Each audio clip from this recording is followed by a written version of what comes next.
China's Xi Jinping has emerged as Vladimir Putin's most important ally, having backed Russia's insistence that Ukraine not join NATO. Xi's backing for Putin reveals a developing identity between Moscow and Beijing's objectives and world perspectives. During the heyday of communism, Russia and China supported revolutionary groups all over the world. Today, they have embraced counter-revolutionary rhetoric. According to Russia and China, the rebellion in Kazakhstan resembled a pattern. The Kremlin has long claimed that the U.S. was the hidden hand behind Ukraine's Maidan movement in 2013-14, which resulted in the fall of a pro-Russian leader. China also claims that foreign forces, i.e. the U.S., were behind the massive Hong Kong protest in 2019, which were eventually put down by a crackdown directed by Beijing. Putin and Xi are both determined to establish a new world order that better serves Russia and China's interests. They believe that the current arrangements give America excessive power, and they are determined to reverse that. Both feel that their vulnerability to color revolutions is the result of fundamental inadequacies in the current world order. Putin and Xi have both stated unequivocally that they believe America's ultimate purpose is to destabilize the Russian and Chinese administrations. Making a new world order is also a fight of ideas for Russia and China. While the Western liberal tradition promotes the concept of universal human rights, Russian and Chinese intellectuals believe that distinct cultural traditions and civilizations should be allowed to grow in their own unique ways. President Xi's oft-repeated remark that the East is rising and the West is declining sums it up nicely. According to Russia and China, the existing world order is characterized by the United States' attempt to impose Western concepts about democracy and human rights on other countries. The new international order demanded by Russia and China would instead be built on discrete zones of influence.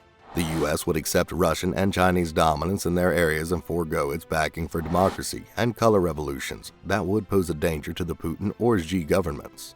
Russia and China both share similar grievances with the current world order. However, there are significant disparities between Moscow's and Beijing's methods.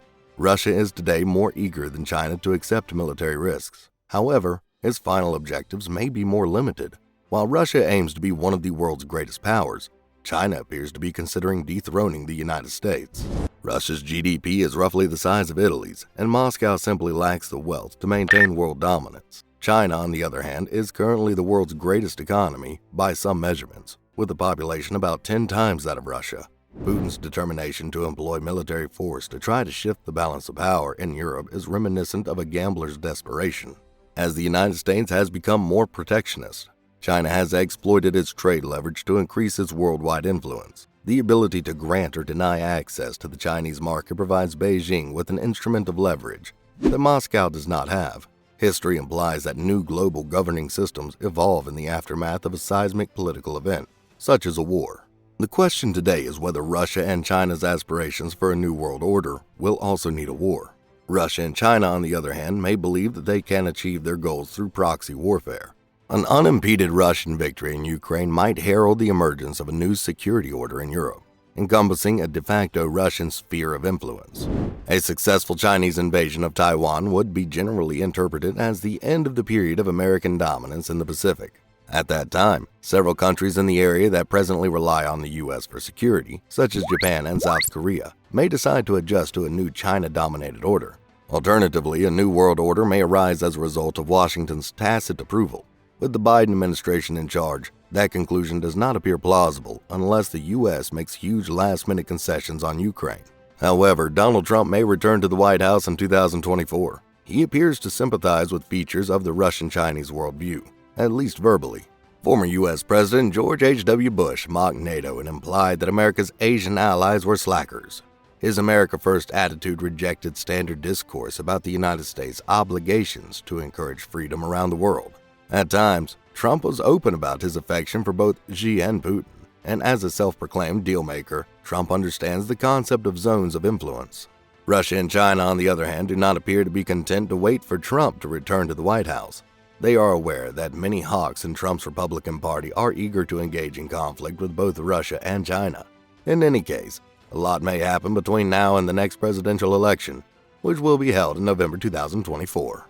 Putin's readiness to manufacture a crisis over Ukraine demonstrates Russia's impatience. The possibilities for a more pro-Russian world order may hinge on whether his Ukrainian gambit succeeds. Even if Putin fails to achieve his objectives in Ukraine, the threat to the U.S.-led world order will remain. That will be ensured by a rising China, led by an ambitious President Xi. Will the China and Russia relationship bring an end to the current world order? Leave your thoughts in the comments section below. That's it for today. If you like this video, I'm pretty sure you'll love the one that's showing up on your screen right now. See you there.